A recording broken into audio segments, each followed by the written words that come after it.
I don't drink, I don't smoke, I don't do drugs. I play video games.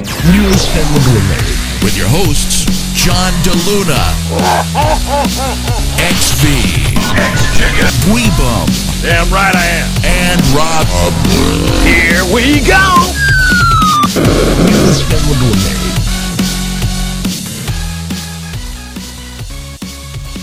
Hey everybody, it's your old friend John. Welcome to New Soundwave. I think this is 108.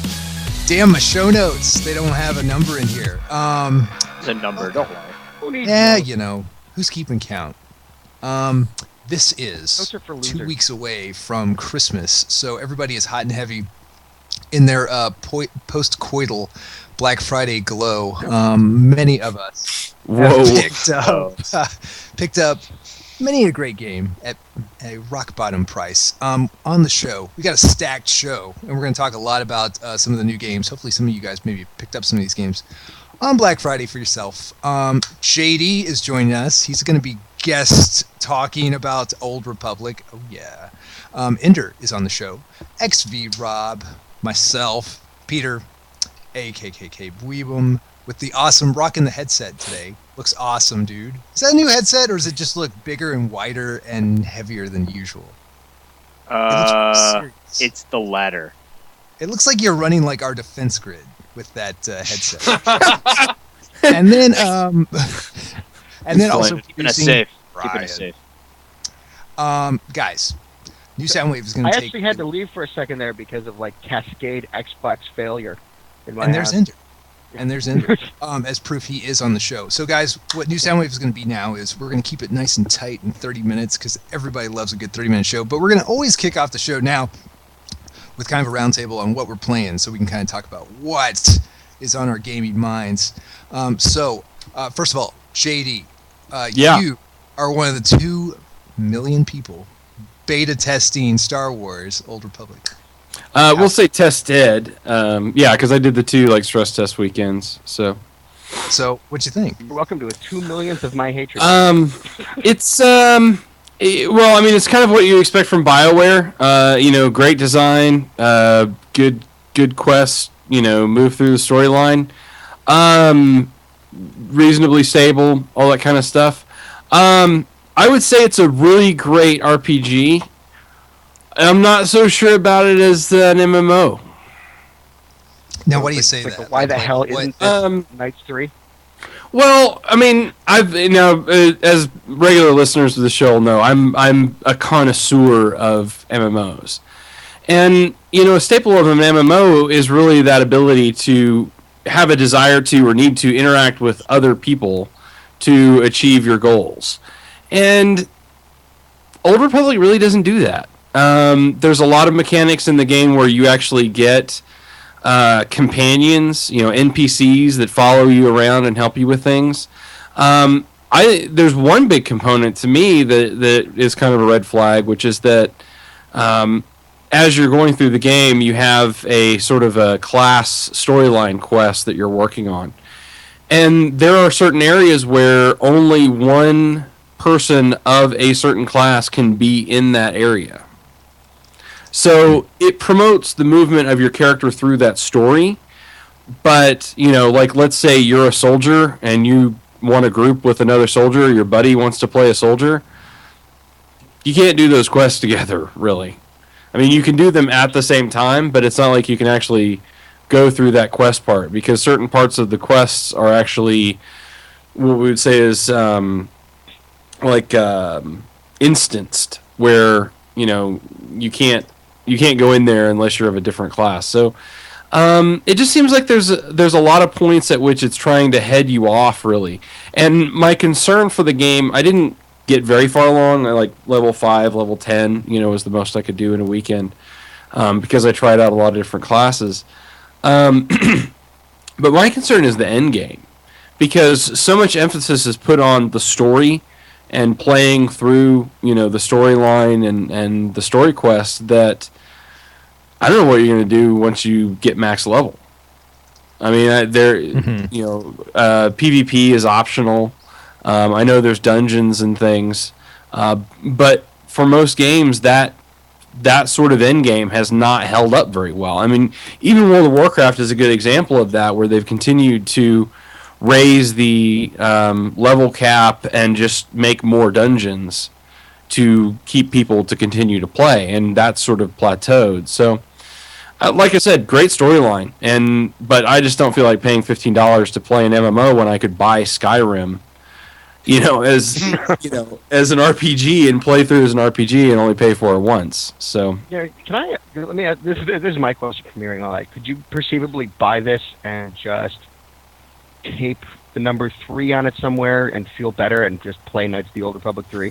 no, because I'm not going to pay $15 a month to play it. No, without. I mean, do you have to be online to play it? Yes, you have to. Oh, Yeah, you have to log in to play it. So that's the whole thing. Is that it's going to have a great storyline, but it doesn't have an offline component. It is an MMO in terms of its design. So you have to play it online. Yeah, if it was just a standalone story, that'd be great. But no, this is a PC MMO that is, your typical $15 a month to play. It sounds very basically, it's similar. like you were playing Skyrim, but you had to keep paying them for the privilege of playing it. Yeah, exactly. Yeah.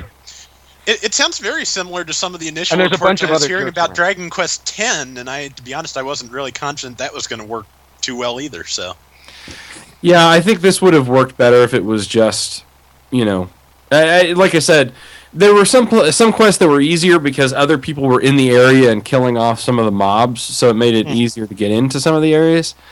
But like I said, by and large, for the several classes I played, I never felt compelled or the need to want to group up with people. Now that's not terribly uncommon at low levels, but still, there's usually some things where that's an advantage to do. Well, it seems like the real charm of an MMO is the idea of doing something social. And if there's no call in the game to do something social, then it's just an RPG. And if it's just going to be an RPG, it shouldn't have that multiplayer component. It would just get in the way. Right. And like I said, I may be off base. I played like 3 or 4 classes up to 5, 6, 7, level 5, 6, or 7. So, because I did want to try out a couple of classes. The class design seems pretty good. The play controls and everything seem, really good. Movement and everything is fine. All the stuff that you expect from a modern MMO are there. But it's just RPG. I don't know. Somebody at BioWare is Interesting. scratching your name off a list right now. I know. Yeah. Like, find that guy. The beta, They're putting it on another one. the beta is over. The game comes out next week? Yeah, it comes out really soon. And God knows they've spent enough on it. I'm sure. It'll be interesting to see if this is a sustainable MMO. So we'll see, if in 3 or 4 months it's free to play, because that's not going to be a good sign. Or we'll see what kind of numbers they have 3 or 4 months from now. Because, they're going to get a massive pop when it comes out. EA is begging for some kind of MMO to work. They bought Ultima Online. That ultimately failed. They bought Mythic at the end of the lifespan of Dark Age of Camelot. Warhammer, ultimately didn't do very well. So EA really needs a hit MMO. And this is probably its best shot, and I think it wasted it. So, I don't know. I don't know about the MMO market in general, but is it possible that the world only really needs 1 or 2 of them, and that just the bigger they are, that the more fulfilling they are, and that all these little ones trying to wow, look at all this money they're making, and trying to duplicate that are just. The thing about MMO, and I don't want to take up too much of the show, I'm sorry. The thing about MMO is that it really is a balancing act. A good MMO is a balancing act between giving players what they want, giving players what they need, giving them enough of a world that they feel immersed in, yet not having so many people that all of the resources are eaten up. So, you balance things like server size, you balance things like, the way players interact, economies. It is really... it's really a complicated balancing act, and few companies have been able to do it well. I think Mythic did it well in their early days, and I think Dark Age of Camelot is probably one of the better designed MMOs in the sense that it didn't have a definitive end game, which is the problem with a lot of MMOs now. and they were always very concerned with balance. They always kept a big hand, a hand on balance and those kinds of things. So, I mean, as far as only needing one, that does tend to happen because there's only a certain number of people that want to play MMOs, and they typically only subscribe to one game at a time. The free market is definitely throwing a wrench in the system because you do see a lot of people gravitating to, like DC Online, just because it's free to play. I've tried that out. It's something, but I can't say I log into it very often. So I don't know. And like I said, this is going to be really interesting to see. I'm hopeful, but I don't know. It's not a game that I'm going to be playing. I'll put it that way. Good stuff, JD. Good stuff. So, hey, sorry. The big gorilla in the room is still Skyrim, and Inger and Rob. You guys are wasting a healthy proportion of your life, right? Skyrimming it away. Even post-patch, you guys are playing. Have you guys encountered any backwards flying dragons yet, or any of the good stuff from the patch? No, and I really want to before the new patch comes out. I want to see that. Yeah, I've only had I've had companions who would have invisible items and wouldn't be able to carry anything anymore. I've had just some general glitchiness. I've had it not go out of the load screen unless you bring up the Xbox menu and then hit play Skyrim. I don't know why that fixes it. That seems insane to me. My personal favorite is I think I accidentally offed somebody in some town and hired thugs were sent to kill me. But I didn't notice because one of them just decided they'd follow me around. Pleasantly, not doing anything. You talk to them, they'd say, "Hi, how's it going? What do you need?" This big dude in armor walking around behind me all the time. Just like hanging out. And I eventually had to off him because I couldn't pick any locks or steal anything because he was always looking at me. And it would register him as looking at me, so I couldn't tell if I was being seen or not. There'd be my companion ducking behind him and sitting there, in my Nightingale armor, and then there's this big dude in armor, just standing there. Hi, Larry, get down. So, how many hours have you guys put into it so far? I know, Ender, you're playing it probably full time. Rob, you're playing it part time, I think. Yeah, pretty much. I've got a bunch of other stuff I got to do, and also there's 2 other people vying for time with that system. So. Wait. What do you mean you have other things to do? It does happen. It really does happen, I promise. Ender over here has 3 kids, and he's got one clutching onto each limb, just one hand enough just to hold the controller, and you've got other things to do? What? What is this world? Rob's kids are a lot bigger, so if they cling onto his limbs, he can't really do anything with his arms anymore. So you guys, is the game still great for you guys? Because I know, when Skyrim hit, it was white hot. Everybody loved it. Everybody couldn't get enough of it. Now we're a few weeks into it. I mean, are you guys still loving it? Yeah, mostly. Yeah, it's a very. I find it a very addictive kind of I start playing I'm gonna play 5 minutes, and then it's 2 hours later. Find myself having knocked over a dish in one of my 4 houses, and there I'm trying to use the half-assed interface to put it back, and think, I have dishes I should probably do in real life. And little surreal moments, and I'm thinking it is kind of look like this. It is just I'm standing here and I see my hands, And the less sleep I get, the more moments like that I have. But overall, I find it very enjoyable. And I played. Actually, I tried to. I got working copies of the first 2 Elder Scrolls games because I was curious what those looked like. And it's crazy how really the format has always been the same, even when it was Super Nintendo era of computer gaming. I mean, they're super hard, but. This, I guess, here's what I'm getting at. It's kind of wild how they've always had this scope. It really has never, the graphics improve, but the stupid level of you could do this forever has always really been present. Yeah, that's true. It's a game that never ends. It's kind of without boundaries, which is neat, especially nowadays because now you can like See, when you say that, I'm suddenly do so it depressed. justice. Yeah, well, we won't be seeing Ender anymore. I'm sure we'll find a cobweb covered skeleton in front of the Xbox at some point. So you say that, and you're suggesting that I'll like starve to death playing, but I'm thinking that like the ice spiders are going to get me. Well, the other problem is, again, I have that nifty projection TV thing there, so it can be like it can like take up the whole wall.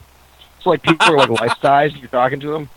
That cannot be good for so your mental you're health. gonna be even more mesmerized by Skyrim. We have to like. I'm having a hard enough time dealing with the giant frost spiders just on a standard monitor because above a certain size relative to the other things on the screen, I know they're there. I know I can take them, but they freak me the hell out.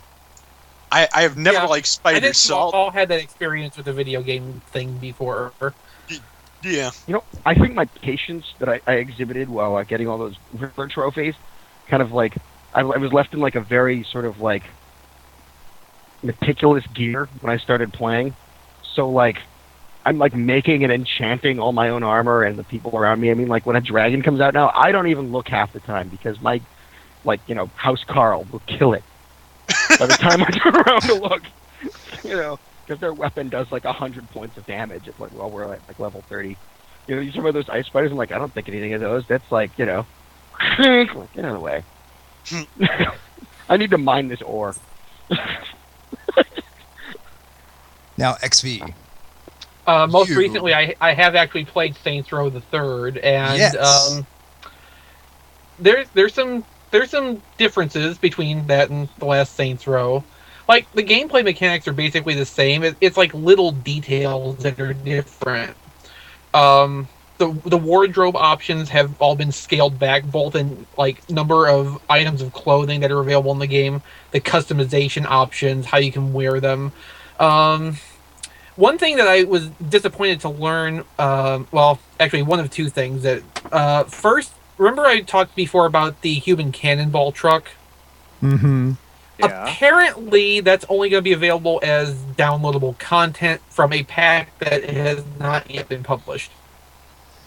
Dumb. You know, the thing that they heavily hyped up in that original promo gameplay video. So the game's already been out for like almost a month, or actually it's been more than a month, hasn't it? And that vehicle still isn't available to play. So that's nice, isn't it? Yep.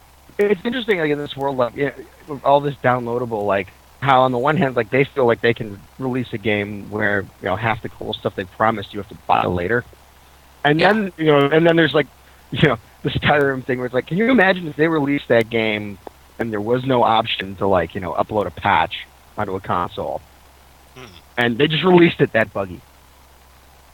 It's happened before. Yeah. Oh, yes. Okay.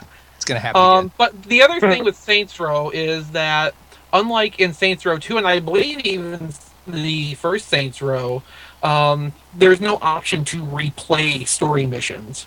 Once you've done it, it's gone. You can't go back to it even just to screw around. And that might not be such a problem, except at several points along the story, you have to choose a branching path.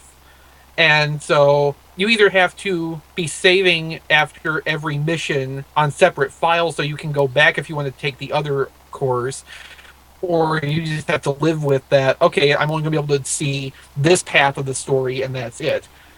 No, you have to replay it. See, that's... Yeah, I'm not really about that. So We're so old and impatient now. Gone are the people who played Secret of Mana over and over again. The only exception to this is the final story mission, where there's two ending paths, and they do let you replay that one once so that you can do the path you didn't choose the first time. But after that, you can't replay it again. So you need a do-over button. Yeah, you do need, well, not a do-over button, you just need, like it was with the last two games, where you could go somewhere and play again missions you've already played. Now, I have heard that you can level up to the point of like essentially invincibility. Isn't that true? Yeah, I kind of like that. Okay, do you remember in the last Saints Row, there was the respect meter where you basically had to earn respect from side missions in order to be able to play story missions? Remember that? Yeah. They've done away with that entirely. Now the respect system is like it's a way to buy upgrades in the game, and if you have enough, if you get up to like level 50 respect, which is the highest it'll go, by that point you will have been able to buy invincibility, unlimited ammunition, infinite sprint. You'll be able to buy it where you can take no damage from fire, falling, vehicles, nothing. I Nice. mean, if you do enough side crap to start with, you could play through the whole game basically unstoppable without any penalty for using cheat codes. Oh, and that is one other thing too. Uh, um, Several of the best cheat codes are also being sold as a DLC. Oh no Yeah. way! Now they did not entirely pull a Capcom with this because this DLC cheat code pack is just like $3 worth of points rather than 10. Only $3. well. So- That's nice. No, come on. Sure. Yeah, Hey, you Peter, know. I'm so just surprised about the Saints Row thing and how I gotta say I remember some hype about the first one before it came out. I didn't even realize they made a second one, and now like the third one's a big deal, and I'm just like, Man, I am so old. How did I miss that? The second one was pretty good. This third The one, second one was XP really good. is like a big deal. Like this is a huge, You know, for all I know about it, with all the like the purple and people in purple advertising, this could be a fashion game. For all I would know. Well, I've with seen, the like, nothing Warsaw that options in actually tell me Saints anything Row about 2, it almost was a fashion game. No, I rented the game for 3 days around Thanksgiving, and in that time I was able to completely finish the story mode, and now I'm just waiting for it to get under $30 before I go and buy it. go and buy it. Yeah, nice. Yeah, Indra, you could say this Saints is Row Beach one of the Volleyball. better wrestling games that Yeah. THQ's ever that's ever been made. Hello, JD. I'll say that. Well, it's one of them. It can actually be in the discussion. Just the fact that it could be in the discussion as a wrestling game makes it pretty awesome. Makes it pretty awesome. Hey, Peter, are you playing anything right now? Peter. Is he gone? He's Oh, playing it Peter right died. now. Well, I'll tell He's you. got Yeah, like a little he left us. plaque of him sitting there that he like sets up in front of the camera. He doesn't even just turn it off. I want So one of those. So one of the He's like things that guy in the that, Fifth Element who's got that hat and he just falls asleep. I think Peter will join us later in the show. Maybe talk about what he's playing. But what I'm playing right now is the 3DS because I actually have a reason to play a 3DS now since there are Mario games out. My 3DS is not collecting dust. It actually has a purpose in life. So Mario 3D Land, it's okay. I'm going to be honest with you. Like the Mario 64 / New Super Mario Brothers kind of thing is getting a little old, buddy. It's just nice. It's fun. I hate to. I never expected to really call like a proper Mario game. This is a proper Mario game. Lifeless or kind of like coasting. I would describe it as both. It's kind of just going through the paces of what Mario is right now, and That's a shame. That's yeah, really it's like sad. on a scale of 1 to 10, it's like a solid 8. Just because it kind of has to be when you put all these ingredients together, like it's going to just automatically be good. But it's not like it's trying to do anything different, and so that's it's kind of sad. like the I mean, Virtual Boy. It's like the whole everything on the 3DS is kind of this more sort of a committee-driven, yes, set of this ideas. is very much committee driven too, because you've got Tanuki suits and the boomerang suit, and you've got like an homage to Super Mario Brothers 1 here, and then 3 there, and it's like they took all the good ideas from the last probably 10 years of Mario, put it together, and spit out a game, and They that's did a survey, and it's like, turns out people like the old games. We should put stuff in from the old games, like Yeah, they did the right. last 8 games. Like, they can't all be Yeah, classic. like, You yeah. know? And it's weird because it's like it's a game that it's got a bunch of stuff. Like I like all this stuff. I remember liking all this stuff. I don't like this stuff anymore. It's like I need a little bit more than Mario 64, which is essentially kind of what this is with elements of New Super Mario Brothers. And then the other thing that I'm playing is, and I just started this, was Mario Kart 7. It's okay. The best parts of the game, really, honestly, are probably the stuff that is essentially like good old fashioned Mario Kart. So you can race underwater, you can race in the air, you can actually control your car in the air, which is kind of cool. But still, the best parts of the game are on the ground, on asphalt. And there's already some kind of like game breaking stuff that I think I can see here, which is going to make online play not so fun. But it's it's Mario Kart. It's Mario Kart 7. I didn't expect them to make 7 games of this, but yeah. Well, I'm enjoying it more than Mario 3D Land. Mario 3D Land's just kind of a letdown because it's not really inspired at all. Mario Kart 7 seems to be trying to do new stuff. Some of it doesn't work, but at least it feels like it's a fresh game. It's a fresh take. Mario Kart's always been like, and is the origin of the idea of this. We're like, what if we did a racing game that wasn't meant to be like racing, but was meant to be a fun video game based on racing? Yeah, and it's just you just happen to be racing, right? And yeah, I think it's always so it's kind of it's big shoes to fill every time they have one of those out. I think Peter's back now. Is Peter back? Yeah. Peter. Hey, Peter, what are you playing? Did you notice we lost you? Yeah, I am still playing Skyward Sword. I've slowed down a little bit. I was actually worried about what I had become. I was playing so much that I was starting to freak about, just dreaming about Zelda Skyward Sword. More psychotic, you'd be like Ender. Exactly. I am still playing. I'm still putting it through its paces. The game is fantastic. There are some archaic controller issues, of course, but I think every time I play the game, I'm always just so amazed by how much there's hand holding, but at the same time there isn't. So you're kind of sitting there like, wow, this game is really it tests your limits a little bit here and there, and then you always have to think about things. So they also, the way the puzzles work, it's very different than the way it used to be. Their puzzles are a lot more, sometimes they're convoluted, sometimes they're not at all, and sometimes I overthink something and I go, oh, I can't figure this out, and it turns out it's just like a very easy flip of the switch, and it's like you're just jaded. Yeah, and I was running just like last night. There was something that I could have just whipped at a lever and then pulled it down, and then I ran around for like half an hour just to figure it out. It's not that he's jaded; he's just old. Yeah. Well, Zelda games are actually like very kind, intuitive games, and we're so used to being punished by the puzzles you're in our thinking games. This is gonna be Dark Souls, and you're like, they're going like, why can't I just shoot a bazooka at the door? And in a Zelda game, you know what I mean? Like, if you have a bazooka and it's a wooden door, that's probably the answer. Yeah. The thing was, I remember going into a door. I was like, I need to get through here, and there was a door. It was closed, and I was like, oh, I gotta find a switch. If I would have known 15 minutes beforehand, I could have just walked up to the door and pressed open. Oh. I said that bazooka thing jokingly. If you think about it, right back day one, game one. Man, why can't I find the door to this room? Bomb. You blow. Why don't you blow the wall up? Like, I can blow the wall up. Why can't I blow the wall up in other games?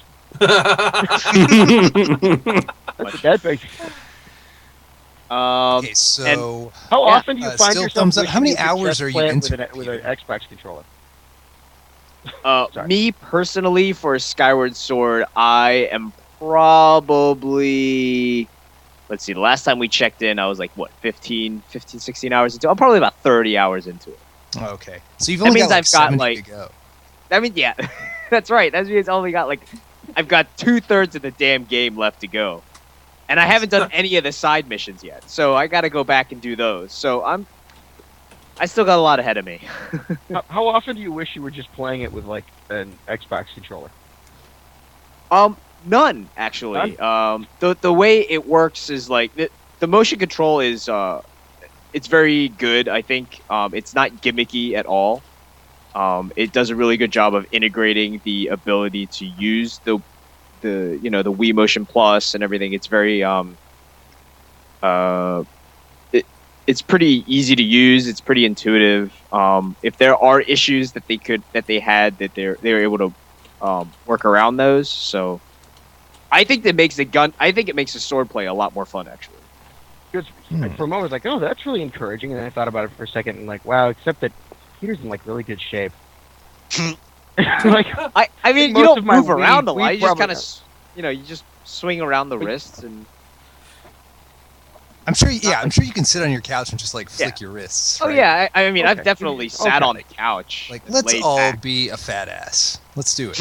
Let's do it. Yeah, at the end of the Wii day, there's doesn't other care. things like while I enjoy some of the Wii things that are more active for their more active capacity, the one when it's not something like that, I'm just like, I play video games so I don't have to run around outside.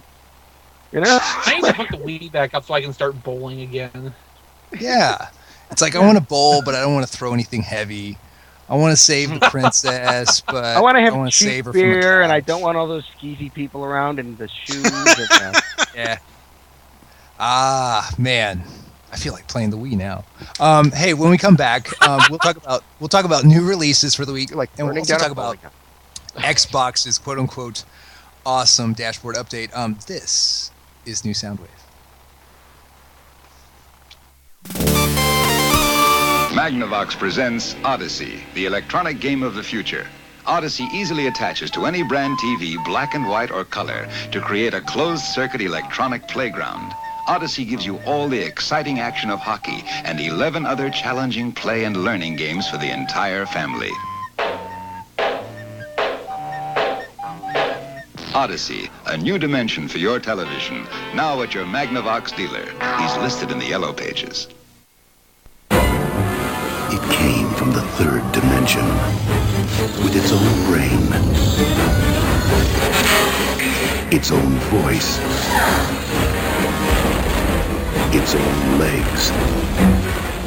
There's only one problem. It needs your eyes. Virtual Boy. See it now in 3D. If you're not playing on a 3DO system,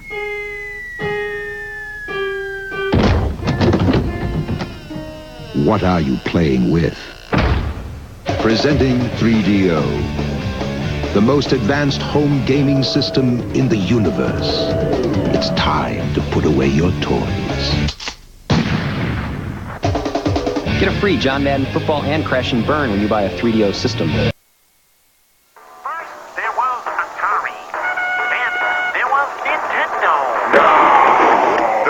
Generation video games, TurboGrafx 16 and TurboGrafx CD for live video games and 2,000 times more memory. Turbo Express Portable, Turbo Chip compatibility, basic system $99.99. TurboGrafx 16, the next generation now. It's here, the revolutionary Neo Geo Pocket Color. With 16-bit power, linkable to the Sega Dreamcast, revolving joystick, 146 color display, 6 cool styles. The graphics will blow you away. Neo Geo Pocket, way ahead of the game.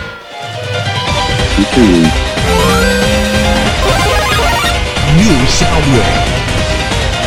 Everybody look back. It's new Soundwave, I think like 108-ish. With me is a cast of thousands. Ender, Peter, Rob, XV, me, JD, and then somewhere out in the internets, Brian Kilby is producing. Hey guys, time for a little bit of news. Really, one big thing that has affected a lot of us is the Xbox dashboard update has rolled out this week. I was able to update my Xbox with very little problem, I think, and I was, I guess, shocked, disappointed, surprised, something, to find that it turned my 360 into a Windows 7 phone, I guess. That's what the dashboard essentially is. Pretty much. It's but using Peter, the Metro UI, which is a new design approach for like all those things. fanciness. All I know is now everything goes horizontally. It's crazy. No more vertical, no more nothing. It's just a bunch of... And very nice Kinect integration. Very fun. Yes. So, yeah, but if you real quickly, don't use Kinect, it's a living nightmare. I was just gonna say that's great for people who have a Kinect. For all of you It who is. don't mind a camera turned on by remote in your living room at all times with a microphone. Well, all you gotta do is very just handy. don't do anything naughty in front of the Kinect. You're fine. That's right. I'm not given to paranoia. Thank you, so Mr. much, Orwell. But I have to agree with I Andrew's am. point there. Yes, Rob, I know you're given to paranoia. Your avatar on Twitter is the question. Look. If you are embarrassed by it, you shouldn't be doing it at all. So No, there I you can go. no longer walk across my living room in my underwear in the morning, so I can better right. use my Xbox. What do you think Bill Gates is really just gonna look at every single Xbox that's activated? Yes. Yeah, it's gonna be Bill Yes. Gates. That's From, who like, I'm his worried about. That's monitoring really room. good. It's not like the other thousands of Microsoft employees. None of them could possibly have an ulterior motive. They're not important. Anything they do, they all have billions of dollars. Have far too much to do. I'm sorry. Not important. so It's before not we about get being to the... important. I don't want to be looked in on. That's called privacy. No one's gonna I don't look like in on having- you. Are you kidding me? Oh yeah, because everything's so perfectly secure, and if you go on, Sony's thing, no one's gonna get your credit card numbers. No one would ever do that. I think we're learning a little bit about Ender and Peter here. I think Anyway. we learned something. Anyway, so real quick. The Xbox dashboard update, it gives you Bing, hooray, I guess, Connect functionality, like we said, new apps, including TMZ, sure, beacons, Facebook, Twitter, and let's not forget the ever trendy, ever popular cloud storage. Ender, your update didn't go so smooth, my friend. Yeah, I like the cloud storage. I like to be able to, move my accounts around easier. That's all good. Those are the only two things I like, though. Everything else, it's thank you for the tiny little icons. Because I'm sitting here looking at it, I got a big TV, and I'm wondering, how in the hell would anyone with anything smaller than a 50-inch TV be able to read that? Well, let's ask Rob. I have a 32-inch television. I can read it. I have not updated yet, and I think You're I a might shill. wait. Peter also has the sweet gift of youth, so he's got the young eyes, right? He's also 14, right? No, I'm right? wearing my Coke bottles from grade school because my kids broke my glasses. All right, I can't See, Ender is legally blind, is what he's saying. Yeah. His kids gouged out his eyes in his sleep. But that's actually a pretty good point, though. John, do you wear glasses for any purpose throughout your day? No, I do not. I think you are the sir. only one among us who does not need glasses for something or another. I needed glasses, but then I had laser surgery when I was 18. It doesn't matter, though. You don't need I'm gonna glasses get laser now. surgery so I can find my glasses in the morning. It's a multi-step process. Right. So yeah, If it weren't for NASA, I'd be walking around with a white stick and a cane, right? I mean, just not but so Dashboard I have a update. family account, and trying to get this thing to sync back up in any kind of sane way has just been a nightmare. It keeps asking for passwords and logins and weird things it made up, and that's when it's working. Half the rest of the time, I downloaded into. I have several Xboxes around the house. Just the kids work out that way. Anyway, I loaded into one. It's working okay. I tried to load it into the other one. It seems to come up, but then it won't connect to Xbox Live. It's okay. I keep running the diagnostic and running the diagnostic. I notice it is getting online, and it is talking to Xbox Live. And I finally get it to tell me that basically it's connecting just fine. Xbox Live just doesn't wanna. And directs me to, somewhere I can go online to, some kind of status thing. Well, that doesn't load and doesn't load. So for a while I'm thinking, well, maybe my internet's not working right. Then I checked somewhere else. Ironically, I decided to check Sony, and it popped right up. It was oh, so basically all the Xbox Live servers have like crashed under the weight of all these people downloading it, and/or it's glitching out horribly. And so many of them are having the same problem I have. They're overloading the servers of the help page. So like everything on Microsoft like wouldn't load. So you couldn't even get it to tell you that you were screwed. I'm sure we were all sitting there for hours waiting for a page that that says, "Yeah, it's not working." Yeah, it kind of reminds me when you call your ISP and it's like, if you have questions, go online. And it's like, I'm calling you because I have no internet.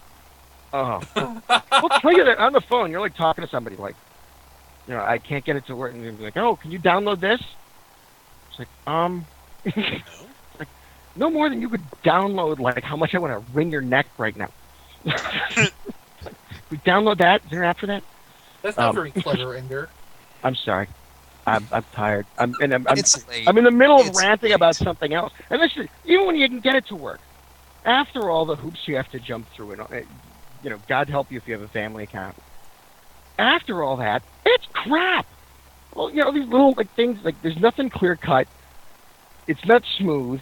You tried Netflix in it, anybody? Going through that menu, it's like it's an invitation to motion sickness. It looks like a Mode 7, I'm waiting for a little airship to be flying above my movies, or maybe like a, some badass to roll by. Interface too? They completely overhauled the Netflix interface. They completely overhauled it. I really liked the Xbox Netflix interface. They made it a little bit easier to look for other episodes. You know how before you would have to stop watching in order to watch another episode. So now they made it a little easier. Place where you're looking and stuff like that. There's a lot of good technical features actually in the update, but the interface is crap. It's just really hard. You nailed it. I wasn't thinking. I was like, why would they do this? It's a phone. This is a menu for a phone. It is. It is literally. It is. It literally is. For a phone. I know, and I know they're like, we're going to consolidate or whatever, and that's why I hated everything in the PS3's menus, because they were like, we're going to make all the stuff the same. It's like, well, unfortunately, the stuff you make for something this big probably isn't the best idea to have on something 15 times that size hung on a wall. Damn PSP text interface. Yeah, I mean, and somebody's just like, wow, you're doing this big. Like, wow, what a really clever way to get all this information in this tiny little space and control it with these very limited controls. And then you're sitting there with your fully decked out thing, and it's got the same thing on your screen there. It's like, that's not so clever anymore. Mm-hmm. All right? I have a TV here. I don't need the clever little interface. You could put every single one of those icons onto, one screen in, a grid. I mean, why would you do that, though? It's totally unorganic. I'm feeling really good about the money I've spent on my PlayStation Network connection. I knew it. But the PlayStation thing's been like that for years. And these interfaces, this update, it would have been better if they gave us nothing at all. I've had so much trouble with this thing. I've been hearkening back to the days when a game system had an on and an off, and it played the game you put in. I do miss that, I have to admit. Yeah. You know what you could do is you could just turn off your Xbox 360s and just give them to me. I'll take that. That is another way to go. Even out too, right? Yeah, you have a choice here, Ender. You either suck it up or give me your Xboxes. Oh man, listen to that. That's real talk. Hey, on that note, let's wrap up the show. Some quick hits. Answer to Animal Farm. Quick hits. Okay, real quickly. Mario Kart 7 has sold very well. 420,000 units since it launched. Speaking of the 3DS, firmware update is out, which will let you record up to 10 minutes of continuous or stop-motion style video. The stop-motion style video sounds fun. New releases this week. Hooray. So you get Grand Theft Auto 3, the 10-year anniversary edition. Fortune Street for the Wii is coming out. Rob, you knew a shockingly good amount of information on Fortune Street, which was a cross between what? Was it Nintendo characters, Final Fantasy characters, and Monopoly? Something like that? Well, in this installment, it's Nintendo characters, Dragon Quest characters, and Monopoly. Sadly, it's the PS2 one that never came out here that has Final Fantasy characters thrown into the mix instead of Nintendo. There you go. Gears 3 gets a DLC, Ram's Shadow DLC, Dr. Lautrec, and the Forgotten Knights for the 3DS. That is essentially a Phoenix Wright game, if you're curious. Assassin's Creed Revelations, they get a DLC, the Ancestors Character Pack. And then I Heart Geeks for the 3DS. What is I Heart Geeks? A puzzle game that will have you creating sophisticated and humorous contraptions to solve over 100 brain teasers. So it sounds like every other game that's come out for the iPhone for last year. Hey, by the way, if you're interested in seeing 10 world premiere trailers, be sure to watch Spike on Saturday. That will be Saturday the 10th. Because you're going to see Bioshock Infinite, Amazing Spider-Man, Transformers, Fall of Cybertron. Epic stuff, epic games, and then a few more world premiere trailers are going to come your way. Be sure to check them out. We'll talk about them next week. Wait 24 hours and watch all of them online anyway. You could do that. Or you could watch Spike and see a bunch of dubiously aged girls run around in really tight skirts and a bunch of MMA fighters that you've never heard of. And then perhaps Adam Sessler from G4 will make an appearance. It'll be awesome. Sad trombone. Awesome. Sad trombone. But hey, Transformers Fall of Cybertron. How about that? World premiere trailer. And then, The Amazing Spider-Man is supposed to be you have to see a prelude to the movie, to the new movie. Yeah. So, as soon as I read that, I was like, man, I hope it's not Dark of the Moon prelude, because that sucked. Pay $60 for a Stuck in the Moon 8-hour game. Yeah. Triple Not happy. sad trombone. So on because that, they didn't want to do it. They're like, let's just finish this up and start working on the next war for Cybertruck. that Yeah, pretty much. Let's get done with this. Download that stuff we got from Lucasfilm and let's just move on. 8-ish for the crew. This is a big ass crew, people. Good show, everybody. So for the crew, Ender, JD, XV, Rob, Peter, myself, and then Brian, silent Stuck but in the deadly tube producer. somewhere. Yeah, I'm he's silent. off. Brian is He is silent, pretending but to be he's here. deadly, like a fart. I'm tired too, man. A fart. I am John DeLuna. We'll see you next week. Adios. 2, 1, 0. Game over.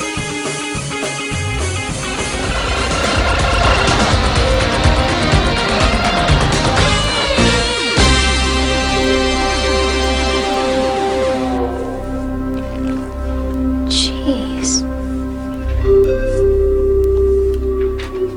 I love the Power Glove. It's so bad. He touched my breath! This has been New Soundwave. Visit us at tfradio.net for show notes and to subscribe to the podcast. Follow us on Twitter at tfradio for news and updates. Check out all our videos at tfvideo.net. New Soundwave is a Radio Free Cybertron production.